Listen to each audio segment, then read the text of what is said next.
משה לך אל העם וקידשתם היום ומחר לחיפשו שמלתכם ויהיו יכולים ליום השלישי כי ביום השלישי ירד השם לעיני כל העם על הר סיני. Les Israël ont reçu l'ordre d'Akadosh Baruch Hu ici de se préparer pour recevoir la Torah. Donc Akadosh Baruch Hu demande 2 jours de préparation. Moshe Rabbeinu midarato, il ajoute un jour de préparation. Et là-bas, c'est quoi la préparation? Il dit chipsou simlatrem, c'est-à-dire lavez vos habits. Alors on va dire que le pshat, c'est pas aller au pressing et laver vos habits, parce qu'on sait très bien qu'il y avait un nest dans le désert, qu'avec les ananakavor, les habits se lavaient au fur et à mesure, et donc il n'y avait pas de problème de changer d'habit, ou d'usure d'habit, ou de salissement d'habit, il n'y a pas ce problème. Alors c'est quoi chipsou simlatrem? Il dit le Ramban, c'est tiknu midot chem. Tiknu est un midot shelachem. C'est-à-dire soit metaken vos midot. Et pourquoi on doit être metaken aux midot pour recevoir la Torah? Alors parce qu'en fait, les midot sont l'antithèse de la Torah. C'est l'antithèse de la Torah. C'est-à-dire qu'un homme, à cause de ses mauvaises midot, il ne pourrait pas laisser la Torah rentrer en lui. La Torah ne rentrera pas bien en lui, elle ne va pas trouver un keli adapté et propre pour pouvoir recevoir la Torah. Et donc par rapport à ça, le texte vient nous dire Chivnu silmatrem. Le Ramban, il ramène là-dessus, le Ramban, que quand le davar, chaque chose dans la vie, pas seulement dans la Torah, dans tous les domaines, Taloui bemidat achanato shel adam. Tout dépend de ta achana, ta préparation. Tout dépend. Un homme, il se marie, ça dépend de sa achana. Un homme, il va travailler quelque part, ça dépend de sa achana. Un homme va étudier, va dire, pareil dans un shiur de Youn, ça dépend de ta achana. Tout dépend de la achana d'un ben adam. Mais par une fila, tu vas faire une fila, c'est comme c'est marqué, ti konti filati, la shon achana, la chin et ta fila. Animichin tasmi litpalel. C'est-à-dire que venir comme ça à l'improviste, essayer de s'affronter à la vie en improvisant, ça ne donne pas des bons résultats. Pourquoi? Parce que forcément, tu vas affronter les choses avec tes midot, et tes midot, elles ne sont pas toujours, mitukanot, pour pouvoir affronter convenablement les choses. Donc tu vas faire plus de fois d'erreurs que pas d'erreurs. Donc même là, la chana en elle-même, en vérité, c'est quoi? C'est la préparation, en fait, c'est le tikkun de ces midot. C'est le taken ta midot et voir combien, effectivement, je sais me repérer les problèmes que j'ai, les handicaps et les embûches que j'ai, qui vont être les choses qui vont me déranger dans mon limud Torah. Un, il va savoir qu'il est Atzlan, l'autre, il va savoir qu'il est Baltava, l'autre, il va savoir qu'il est Balkina, l'autre, il est Balgava, etc. Chacun me met avec ses midot pour savoir maintenant comment je vais pouvoir, grâce au tikkun de mes midot, me mettre au maximum, me donner au maximum de mes korot et atteindre le maximum de mon potentiel dans la Torah. Parce que sinon, il y en a qui l'a mis. En fonction de ce que tu étais métaken ou pas métaken, inversement proportionnel, ça sera ça le pourcentage de chances que tu as de pouvoir atteindre dans la Torah. Un bonhomme qui est métaken 6 midot à 50%, il n'aura que 50% de réussite dans sa Torah. Si c'est à 30%, tu auras 30%, tu auras que le reste de réussite dans la Torah. Tu n'auras pas 100%. Donc il faut un travail mamash au maximum qui tend vers la perfection au niveau des midot, de façon à me mettre à pouvoir s'imprégner complètement de la Torah. Maintenant, pourquoi c'est comme ça? Pourquoi c'est tellement sensible, l'union du tikkun amidot par rapport au limud Torah? Parce que la Torah, Botaï, c'est Sfat Emet, c'est le langage à Emet, c'est Chokhmat Hashem, c'est Chokhmat Elokit, c'est pas des mathématiques, où là-bas tu peux être un Bal Midot Raot, un Menouval Birshut Torah, tu peux être un Menouval, un voyou, un bandit, un arabe, tu peux être. Et le marasé, ça ne te dérange pas. Tu peux sortir avec un doctorat de médecine, doctorat de sciences, doctorat d'allemand, sans aucun problème. Et tu vois les bonhommes, tu dis, mais je ne vois pas avec un doctorat celui-là. Là-bas, il n'y a pas de critères. Il n'y a pas de critères. Il suffit simplement qu'ils soient un peu intelligents, ils bossent, et ça y est, il arrive à atteindre ce qu'il doit atteindre. Maintenant, il n'y a pas de nafkamina, midot, pas midot. On n'a rien à faire de ça. Ouais. Dans la Torah, non, c'est pas comme ça. La Torah, à Botaï, c'est la thèse et l'antithèse. C'est dans la Torah, tu vas être très intelligent, très chacham, très investi, et tu vas vouloir, mamash, comprendre la Torah Kdosha. Il suffit que tu aies des midot ra'ot, ça va t'handicaper. Et donc tu pourras pas, mamash, grandir réellement avec toutes les capacités, toutes les chifotes que tu as dans la Torah. Donc il faut un travail ici, ce qui marque ici, v'chiblo simotrem. Donc soyez mechabes simotrem, c'est-à-dire taknu et tamidot. Et ça, c'est la sheila qu'il avait demandé Elisha ben Abouya à Bimir. C'est Acher. Acher, c'est Elisha ben Abouya. Son maître, c'était Rabbi Meir. Il était le maître de Rabbi Meir. Et Rabbi Meir, il avait aussi comme maître Rabbi Akiva. Donc Rabbi Meir, il a eu 2 maîtres. Il a eu Rabbi Akiva, il a eu Elisha ben Abouya. Et Jean Ben Abouya, hein, à un moment donné, il demande à Rabbi Meir, il lui pose une question, il lui demande comme ça, il lui dit, est-ce que tu peux m'expliquer pour quelle raison, comment dire, parce que là, on parle qu'il a posé cette question, hein, quand Isha Ben Abouya, Kaviachol, il a commencé à s'égarer. Il a commencé, Kaviachol, à être pourlèche. Parash miator. Il a commencé à être pourlèche. Il dit, mais le Shabbat, il lance cheval Shabbat et tout, c'est même, Parash miator. Et là, donc, il a posé cette question à Rabbi Meir en lui demandant, dis-moi le FDL entre toi, entre ton maître, Rabbi Akiva, et moi. C'est quoi la différence entre nous deux? Rabbi Akiva aussi, il a commencé très tard. Il n'avait pas des bonnes bases pour réussir. Moi, le contraire. Moi, j'ai commencé depuis tout jeune. Depuis tout jeune, mon père, il m'a mis dans la Torah. J'ai grandi dans cette Torah. Et j'étais imprégné de cette Torah. Pourquoi Rabbi Akiva, hein, il n'est pas tombé? Pourquoi la mal au Parash? Il avait toutes les chances de tomber, Rabbi Akiva. Toutes les chances. Un bonhomme, il commence à 40 ans. Une fois qu'il a, comment dire, il s'est égaré dans sa vie. Il a perdu 40 ans de sa vie, Rabotai, égaré totalement. Et à 40 ans seulement, il commence, Rabotai, une vie de Torah. Alors déjà, tu te dis, quelle chance il a celui-là de pouvoir atteindre quoi que ce soit dans la Torah en commençant à l'âge de 40 ans.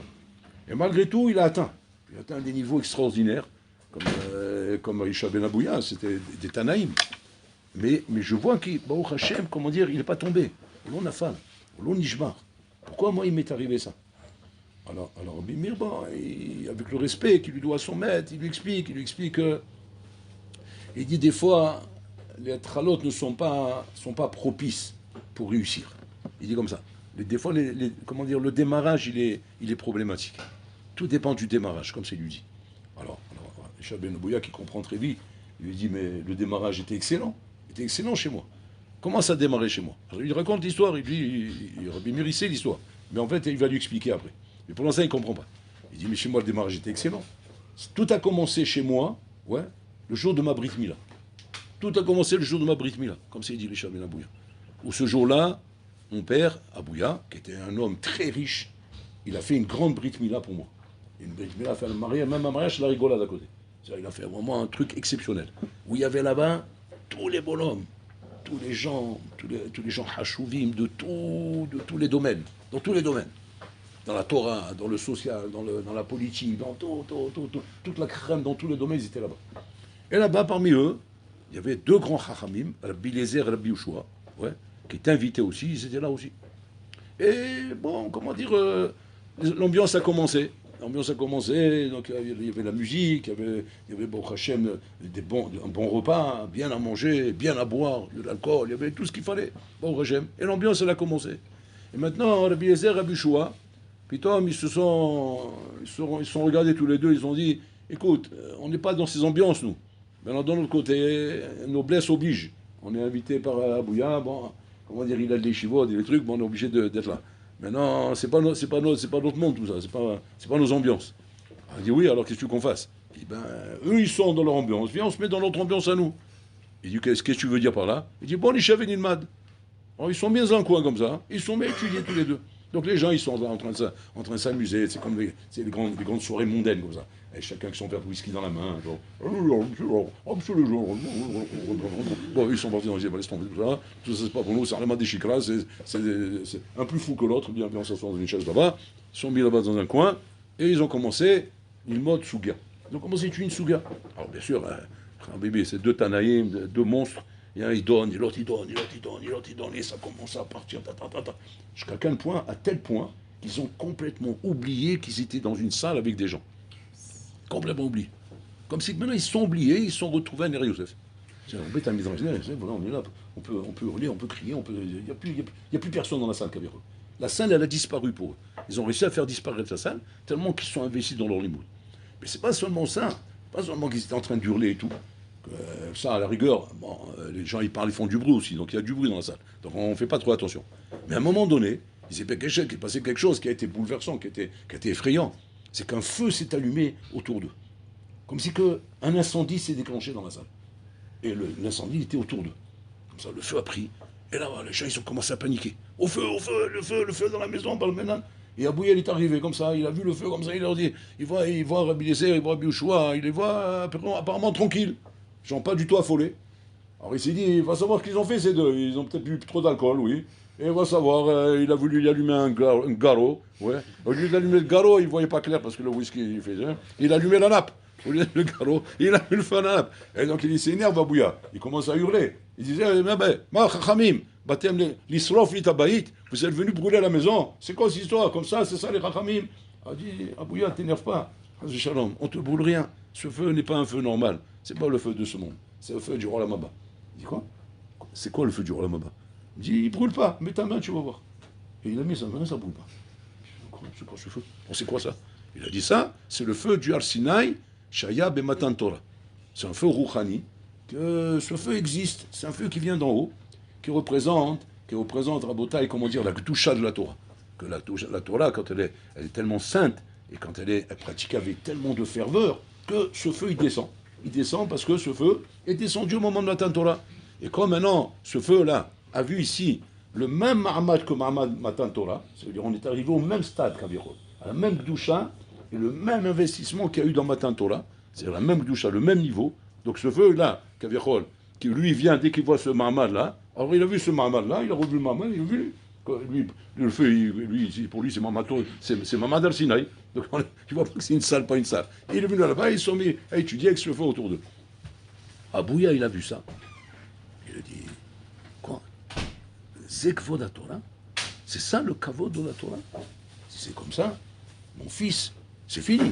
Il n'y a pas un médecine ou ingénieur ou docteur ou avocat ou science, parce que lui, il avait des ambitions pour son fils. Bien sûr, un homme riche comme ça, un bébé pour lui, c'est genre, c'est le président du Cameroun ou je sais pas quoi, ou bien le mettre, je sais pas, il faut le mettre au top, quoi. Il faut que gens qui soit et qui devient quelqu'un de hachouv. Mais quand il a vu ça, lui-même, qui est mamache, il connaît le kavod, parce que c'est un homme riche, il connaît le kavod, il voit les gens, les courbettes qu'ils lui font et tout. Il dit, Lo kibalti bahaim sheli, de ma vie, je ne peux pas dire que j'ai connu le kavod que je vois ici. C'est-à-dire, tout son kavod, j'en battel ou mevoutal devant ce kavod-là, devant le kavod de la Torah. Et c'est comme ça, c'est là-bas que je mets mon fils. Et donc, Abouya, toute sa vie, mamache a transmis à son fils ce igna de kavod de la Torah pour devenir un grand Talmid Chacham. Et comme ça, Isha Ben Abouya est devenu un grand Talmid Chacham, devenu un Tana. C'est devenu un Tana, un grand homme. Et entre autres, il était le maître de la Bimir. C'est pas la rigolade. Le maître de la Bimir Banaise, imaginez un peu le niveau qu'il a atteint. Voilà mon histoire, comme ça il lui raconte. Ça, c'est Elisha Ben il raconte à Bimir. Il dit, voilà mon histoire, voilà comment j'ai commencé. Est-ce que Rabbi Akiva peut raconter une histoire comme ça? Qu'est-ce qu'il peut raconter? C'est un jardinier, un planteur de poireaux. Que un jour, sa femme, je ne sais pas comment elle est tombée amoureuse de lui. Il avait un sombrero sur la tête, ou un chapeau de paille comme un épouvantail, en train de planter des poireaux et des tomates. Et putain, elle a vu par la fenêtre, elle a dit, voilà, c'est lui mon Hatan. Bon, quand il est Rebeyouch, elle a dû dire ça. Elle était miouéchette. Et donc voilà mon Hatan, et voilà, elle s'est mariée avec lui. Et il est devenu Rabbi Akiva. C'était invraisemblable d'imaginer un parcours pareil. Devenir Rabbi Akiva à Botaï, en démarrant de poireaux. Moi, je suis devenu le Shabben Abouya du feu du Har Sinaï. Mais Esh el Har Sinaï. Et lui, il est devenu Rabbi Akiva des poireaux. Comment ça se fait que lui, il a réussi et moi j'ai échoué? Parce que le Shabben Abouya, il a échoué. C'est un échec. Il n'y a pas photo. Fatal qu'il a échoué. Il a échoué sa vie, il a loupé sa vie, il a tout raté. Si c'est pas Abimir que par amour pour son maître, il s'est battu pour lui faire tchouva, qui est des charzons tchouva, tellement qu'il avait de la peine pour son maître, de dire comment mon maître qui m'a pris sa Torah, Barmenan, moi je vais avoir l'Amaba et lui va au Guinam, mais je peux pas m'imaginer moi de rentrer au l'Amaba et lui va rentrer au Guinam. On ne peut pas imaginer une chose pareille. Il a passé son temps, Rabotai, les derniers jours de l'Isha Ben Abouya, en train de venir le voir tous les jours à son lit de mort pour lui dire fais tchouva, tarzor betchouva. Il n'y avait pas moyen. Jusqu'à qu'à la fin, il témoigne là-bas qu'il a fait tchouva, au moment de mourir. Mamash, au moment qu'il a rendu son âme. Et donc la question, elle était Makara, Maïfdel Benenou. Pourquoi moi lui? Pourquoi non, lui non? Et là-bas, Bimir, à un moment donné, il lui explique. Il lui dit Atrala loïta tova. La trala, elle n'était pas bonne. Sauf Maaseh Marshava Trila. La Marshava n'était pas bonne au début. Il dit quoi? Qu'est-ce qui n'était pas bon?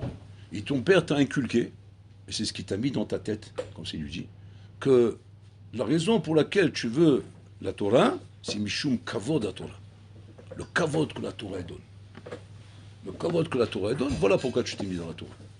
Et donc en vérité, tu n'as jamais été Mekabel à ta Torah. Tu n'as jamais reçu la Torah pour la Torah elle-même. Mais simplement pour le Kavod qu'il y a derrière, mais pas pour la Torah elle-même. Donc il n'y avait que ça chez toi. Alors bien sûr, Tosot, il pose la question. Tosot, il te demande aval, Miton Shilo Lishma Balishma. Il dit non, là on n'est pas dans Miton Shilo Lishma Balishma. Là on n'est pas dans ce cas-là. Parce qu'ici, il n'y a pas Miton Shilo Balishma. Parce que Miton Shilo Lishma Balishma, c'est quand un bonhomme il a compris la matara de la Torah.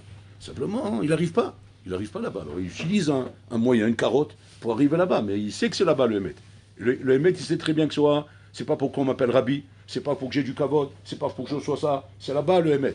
Pour l'instant, Maniasé, qu'est-ce que je peux faire que moi? J'ai des midot, j'ai des niais, et j'ai obligé de passer par des chemins détournés pour arriver là-bas. Mais c'est clair que l'adresse que je tape dans le Waze, c'est la bonne adresse. Je tape l'adresse quoi? Torah chez l'Arsinaï. Voilà ce que je veux. Donc il faudra que le bonhomme, quand il tape la bonne adresse, même si le chemin qu'il va prendre, ça va être un chemin tortueux, où il va falloir qu'il trouve des motivations pour arriver là-bas, il arrivera là-bas. Les Chachamim te garantissent de dire, mais torche le lishma, balishma, t'inquiète pas. Du moment où l'adresse elle a été bien tapée, même si le Waze maintenant il te fait passer par deux chemins bizarres, qu'est-ce que tu dis comme réponse? Bon, Kaniri c'est ce qu'il fait, Kaniri a des embouteillages là-bas, c'est pour ça qu'il fait passer par là. Parce que moi je connais la route, on passe pas par là. Ce chemin il est bizarre là, il est en train de me rouler ce Waze là. Où il m'envoie? À Gaza ou quoi? Non, t'inquiète pas, il sait où il t'envoie. Simplement, il a vu qu'il y a des pkakim. Donc, il t'envoie par des chemins de montagne, des chemins de trucs. Et qu'en fin de compte, tu vas gagner du temps parce que là-bas, si t'en vas dans la route normale, tu vas te bloquer dans un cas pendant 3 heures là-bas, bébé. Donc, c'est mieux pour toi. Ça, il sait ce qu'il fait. Là, c'est pareil. Chachamim savent ce qu'ils font. Quand tu as la bonne adresse, n'aie pas peur de passer par le chemin tordu. Pourquoi? Parce que l'adresse, tu l'as. Et donc, le chemin t'amènera là-bas. Le chemin, il amène là-bas. Mais quand maintenant, Hazvi Shalom, l'adresse, elle n'est pas bonne. L'adresse, elle n'est pas bonne. C'est quoi l'adresse? C'est marqué, je veux le kavod de la Torah. Je veux pas ça, je veux pas... Ça m'intéresse pas tout le reste. C'est-à-dire que ce que je cherchais, moi, dans le chol, maintenant je le cherche dans la Torah. Ce que je cherchais dans le chol, c'est-à-dire les prestiges, le kavod, l'inanim, maintenant je le veux dans la Torah. Je le veux pas là-bas, je le veux là. Parce que Abou Yassat, lui, il cherche le prestige maintenant. Maintenant, lui, le prestige, s'il était de faire des croissants, ben, il aurait fait un boulanger de son fils. Maintenant, lui, il a vu que quoi? C'est pas les croissants, le prestige. C'est quoi le prestige? C'est de les voir comme ça, ces deux-là. Et que le feu, il s'allume autour d'eux. Et comment les gens, ils sont en train de regarder comme si ils n'ont jamais rien vu de leur vie. Alors que moi, on me regarde même plus. Tu te rends compte un peu? Ils ont réussi à m'annuler dans cette soirée. Alors que j'étais, moi, la vedette de la soirée. J'étais la star. Abouya. Tous les gens, ils passaient. Abouya. Il y a Abouya. Il y a Abouya. Il y a Abouya. Mais il n'y a plus Abouya, il n'y a plus rien du tout. Tu es devenu comme enfin le chamash, la salle de rouler. Maintenant, qui c'est qui nous intéresse? C'est ces deux là-bas, les deux rabbins là-bas. Mais regardez ça. Mais regarde ça, c'est magnifique. C'est gigant. C'est de l'au-delà. On n'est plus dans les dimensions de ce roi Lamazé. Et ça, oui, il a vu ça, il a craqué. C'est qu'il a montré que quoi? C'est le prestige qui m'intéresse. Maintenant, le prestige, il n'est pas là, il est là-bas, on va là-bas. C'est pas ça en Moutaï. La Torah, c'est pas ça. La Torah, c'est pas du prestige, c'est pas être comme ça en Moutaï. C'est Torah Tachem. Torah Hashem temima, mais shivat nafesh. La Torah Hashem, elle est temima, elle est pure, elle est parfaite. Elle est là pour changer ton nefesh. Elle est pas là pour que tu restes le même bonhomme, simplement avec un prestige qu'il y a dans la Torah pour pouvoir l'atteindre. Parce que si tu restes le même bonhomme avec tes midot raot, cette Torah elle sera samamavet pour toi. Pas qu'elle sera samamavet. Tzadikim ilchuba ou posheim ikashluba. C'est pas marqué que les tzadikim ils ont une bonne route, et les Rechaïm, ils ont une mauvaise route. Non, la même route. Tzadikim ilchouba, ou Poshaïm kashlouba. Ça veut dire quoi? Le même chemin va être pour les Tzadikim un chemin parfait, et pour les Rechaïm va être un mirchol. C'est incroyable. Quoi, cette Torah elle-même va devenir un mirchol. Ouais, cette Torah va devenir un mirchol pour toi. Cette Torah va devenir un mirchol pour toi. De la Torah elle-même, tu vas tomber. Pas tu vas tomber parce que tu as vu, tu es tombé amoureux d'une femme, ou bien tu as vu des bêtises, ou bien tu es parti quelque part où il ne faut pas aller. Non, de la Torah elle-même, tu vas tomber, comme la Gemara raconte là-bas. Quand il a vu ce père dire à son fils, mon fils, il était en train d'étudier là-bas dans un champ, au pied d'un arbre. Il savait qu'il fait les Chachamim. C'était comme ça dans la nature, comme ça, il a une Gemara, s'assoit, il se détend, il est en train d'étudier, il est en train de se détendre, excusez-moi, il n'est pas en train d'étudier. Il faut apprendre à savoir comment on se détend avec la Torah. Il n'est pas en train d'étudier, il est en train de se détendre. Et ça, c'est l'image qu'il faut avoir ici quand tu le regardes. Ah, c'est beau, regarde comment les Chachamim savent se détendre. Ils s'assoient au pied d'un arbre comme ça, il y a de la brise comme ça, une petite Gemara dans la main, il se détend. Et maintenant, Python, qu'est-ce qu'il voit? Il voit un papa arriver avec son enfant. Et le papa dit à son enfant, il entend comme ça, parce qu'il est en train de se détendre, donc il regarde lui. Mais comment tout le distrait, c'est intéressant, je regarde. C'est intéressant, voilà, papa, il vient, ok, bon, puis il y a une distraction, on va voir ce qui se passe. Et le papa, il dit à son fils, mon fils, regarde, tu as vu sur l'arbre là-bas, en haut de la branche, regarde bien. Il dit, oui, oui, papa, qu'est-ce qu'il y a? Tu as vu, il y a un ken, il y a un nid là-bas. Et alors? Et là-bas, il y a un oiseau, il y a une maman avec ses œufs. Et alors? Eh ben, on va faire la mise à chinois avec elle, mon fils. Waouh! Dis comme j'ai appris autant de Torah, papa. Voilà, tu as compris, mon fils. Alors, on va faire la mise. Alors, ce que tu vas faire, regarde, tu vas faire toi la mise. Comme ça, tu vas faire 2 misot, Kivod d'Avahem et Shiloh Haken. Waouh, c'est magnifique, papa. 2 misot, Torah et Ta le même jour, ouais, au même instant. Alors enfin, il commence à monter comme un petit singe comme ça, en haut de la montagne, en haut de l'arbre. Bon, il fallait monter, il fallait grimper. Bon, mais il est jeune, il sait grimper. Et là, papa, il le regarde, il l'encourage. Allez, vas-y, vas-y, mon fils. Il grimpe, il grimpe, il grimpe. À un moment donné, il attrape la branche pour arriver jusqu'au Ken, mais là, il doit aller doucement parce que sinon, il ne veut pas effrayer l'oiseau. Mais la branche, elle s'est cassée, alors allez-nous. Il est tombé, il est mal tombé. Il est tombé sur la tête. Il est tombé à l'envers. Boum, sur la tête. Quand tu tombes sur la tête, tu n'as pas besoin de tomber d'un bâtiment de 100 étages. Même tu tombes de 3 mètres, Habibi, c'est mortel. Et il a pris le mauvais coup, alors allez-nous, mort sur place. Mort sur place. Et Isha Ben Abouya, il est en train de se. Il pense, il dit, c'est quoi ce truc-là? Là, il est plus dans la détente, là, il est dans la tente. Ouais. C'est quoi ce truc-là? Comment? Les mitzvahs pour laquelle dans la Torah c'est marqué le Ma'an Yirbu Yamecha. Tes jours seront multipliés. Et c'est marqué sur ces 2 mitzvot. Sur ces 2 mitzvot, il y a la promesse de la Torah, tes jours seront multipliés. Sur Kivod Amayim, c'est marqué, et sur Shiloh Haken, c'est marqué. Donc cet enfant-là, il avait une double raison de vivre. Et encore, 3e raison, au Palasot Mitzvah, comment c'est marqué, Rabotai? Shluchem Mitzvot, lo Nizukim. Donc 3 raisons. Donc il est devenu fou, il a fermé sa main, il a jeté comme ça. Il a dit, mais c'est pas possible. À cause Sheker. C'est Sheker à Torah Zot. Il n'a pas pu accepter, il a tout jeté. Et là, à partir de là, la chute libre, elle a commencé chez lui. Ils ont ramené cette histoire à Rabbi Akiva. Rabbi Akiva, qui était son concurrent. Et Rabbi Akiva, il a dit, mais non, c'est pas comme ça qu'il faut comprendre. C'est-à-dire quoi? C'est Baolam Haba qu'on veut dire allonger sa vie. Dans ce monde, on n'a aucune garantie d'allonger la vie de quelqu'un. Toutes ces promesses, c'est Baolam Haba, c'est pas Baolam Hazé. Donc il fait un pshat dans la Gemara. Tzadikim il rouba, ou poshim il cache louba. Voilà, sur la même Torah, l'un, il sort renforcé de ça, et l'autre, il sort affaibli, brisé de ça. Tu vas dire, bon non, cher Olam, comment c'est possible? Quoi, le même produit, un il le tue et l'autre il le fait vivre. Et c'est Acholiot d'avoir casé. Et c'est Acholiot, sauf Maaseh Marchavatria. Tout dépend le démarrage, comment il a eu lieu. Si le démarrage, Raboté, il s'est fait, Bataille, Betikun Amidot, Bavodat Hashem, Beshlimut. Alors cette Torah va t'amener une Achilami au Mont Sinaï, va t'amener à la Gadout. Mais si malheureusement, Bataille, si une Torah pratiquée avec des Midot Raot, avec des Averot, avec des choses mauvaises, attention, je ne parle pas de la Milchama du Yetzer. La Milchama du Yetzer, elle est normale. Elle est normale. On sait très bien qu'on étudie la Torah. Et on a la Milchama du Yetzer en même temps. Et pendant qu'on est en train d'étudier, Allah est en train de rendre fou. Et je suis obligé de laisser une main libre pour le terrasser pour pas qu'il me rende fou. Ça, on ne parle pas de ça. C'est pas ça que je parle. Je parle d'un bonhomme Rabotai qui ras Shalom Rabotai, Kavichol. Il prend la Torah Rabotai comme un cardom la forba. Comme un outil pour atteindre des matalot qui n'ont rien à voir avec la matala de la Torah. Un bonhomme comme ça, alors allez nous rabotaille, si midot raot, elles vont le tuer à celui-là. C'est-à-dire cette même Torah va devenir du poison pour lui. C'est mamash sa mamavet. Atkedekar, qui vaut mieux pour lui qui n'étudie pas la Torah. Du terto shiloin ma Torah, parce que avec des kavanot pareils, avec un esprit pareil, avec des ashkafot pareils, atabesakana. Parce que cette Torah maintenant va, comme il disait le Havetz Chaim. Havetz Chaim il disait, bon, c'est un peu dangereux ce que je vais dire, mais Havetz Chaim il disait. Le Havetz Chaim, il disait, il ne faut pas se impressionner, Rabotai, des écoles Misro, tu les vois faire les tfilot Bekavana. Tu vois, des fois, maman, je vois Hachem, tu vois, des écoles Misro comme ça, tu vois, il coupe Bekavana, Tsuma, tu vois, le feu comme ça, il dit. Et que le Tzara, il n'a pas de problème de laisser prier Bekavana à quelqu'un qui, de toute façon, n'a pas de Torah. Quelqu'un qui n'a pas de Torah, il n'a pas de problème de laisser prier Bekavana. Quand c'est que le Tzara, il vient déranger quelqu'un, hein, lorsqu'il voit effectivement que quoi, qu'il a quelque chose, il a le Torah, et je ne veux pas le laisser étudier, je ne veux pas le laisser avancer. Alors je vais le briser, je vais le casser, je ne vais pas le laisser tranquille à celui-là. Et puis Tom, le même Torah, peut-être qu'il étudie la vraie Torah, il te dit, mais on est dérangé par le Tzara, on devient fou, c'est quoi ça, je ne comprends pas, moi j'étais à Paris tranquille, depuis que je suis arrivé à l'Eshiva, j'étais marche à votre on dit c'est le Bronx, Moi j'étais à Paris, ça allait. Je lui dis le matin, l'après-midi, et la soirée, quoi. Voilà. Et le matin, j'étais là, je lui dis, oh, t'es bien, tout allait bien, peut-être. C'est quoi la différence? Hein, Gvordarav, explique-moi, c'est quoi la différence entre les deux? La différence, elle est simple, c'est quoi? C'est que là-bas, Habibi, là-bas, tu es Sheres Beyado, là-bas.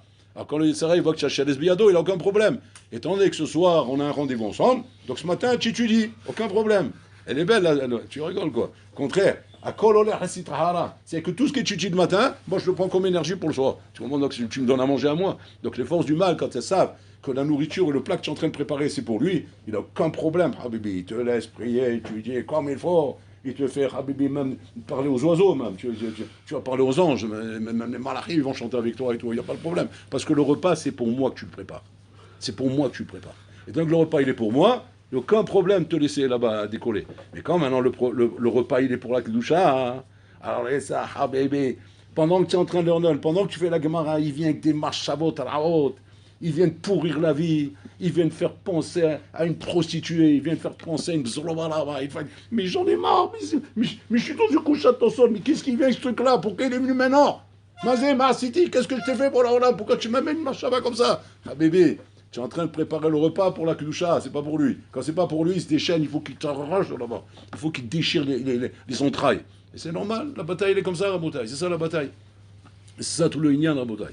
Donc il faut pas se laisser, comment dire, embrouiller par le fait que quand on est dans la Kedusha, Rabotaï, la Milhama, la Tsouma. Quand on est dans la Touma, la Milhama, elle est tranquille. Là-bas, on est tranquille. Et puis, on se met à avoir des sfekot à cause de ça. Comme ça, on se dit, ah tiens, pourquoi me prendre la tête, moi? Je suis là-bas, on est là-bas. Bien, gentil, sympa, tranquille, comment dire, vitesse de croisière comme ça, il la voile comme ça, bien, il fait beau, il y a le soleil, elle est belle la vie. Pourquoi je vais me tuer? Et voilà, tout se passe bien, je fais les misvot, je ne vois pas le milhama, il n'y a pas de ékou, akol beseder, akol nifla, vadaï, akol et sifrara, akol olech hatzad hasheni, rabotai. Et à ce moment-là, vadaï, que t'étonnes pas pourquoi Israël se babaka pas comme ça, rabotai. Et c'est ça la nikuda. Parce que le tikkun amidot dans la Torah, rabotai, c'est pas un plus, c'est pas un chassidou, c'est pas un plus. C'est me'akev, c'est la condition et le tnaï pour que ta Torah soit une Torah de Kedusha et pas une Torah de Chas Shalom, de l'autre côté, Rabotai. Et pour que ce soit une Torah de Kedusha, il faut une avodat amidot, il faut un travail de midot, il faut qu'il y ait un travail sur soi-même, Rabotai. Et c'est ça que la femme de Rabbi Akiva, elle avait vu chez Rabbi Akiva. Comme il dit Tosot là-bas, elle a vu des marias de fées. Il a 10 000 autos. C'est vrai qu'il est amaré, il a 10 000 autos.